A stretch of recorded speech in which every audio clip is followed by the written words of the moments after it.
आमच्याकडे होळीच्या दिवशी पुरणाची पोळी आणि त्याच्या दुसऱ्या दिवशी बकऱ्याची नडी खाल्ली जाते. रंगपंचमीच्या दिवशी पहाटे 5 वाजता आमच्या गावात बकरा कापला जातो आणि त्याचे हिस्से करून प्रत्येक घरी दिला जातो. म्हणजे ज्यांना पाहिजे त्यांनाच. एक हिस्सा हा 300 रुपयाचा असतो, तर नवरोब्याने आणला होता 1.5 हिस्सा. म्हणजे ही भाजी 450 रुपयाची होती.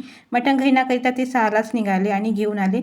मटण म्हटलं की त्यांना झोपच लागत नाही, लवकरच जाग येते. त्यांना मटण खूप आवडते. तर बाजूला मी इथं मसाला केला. तिथे खडे मसाले, कांदे, लसूण, मिरे, तेजपान वगैरे सगळे मिक्स केलेलं आहे. तर बघा, बकऱ्याला ही हिस्स्यामध्ये कलेजी छान वरचा मांस असतो ना, तो पण छान भाजलेला असतो. केस वगैरे खूप छान साफ केलेला असतो. खूप छान भाजी राहते. इकडे भाजी करून तयार पण झाली आणि मला माहीतच नाही. नंतर मला सांगतात की बघ जरा भाजी शिजली की काय, आणि बघते तर काय, गॅसवरून इतकं खराब केलं होतं की माझं डोकं दुखायला लागलं. आणि हे केव्हा साफ करायचं काही समजतच नव्हतं. तुम्ही बघू शकता किती घाण करून ठेवलं.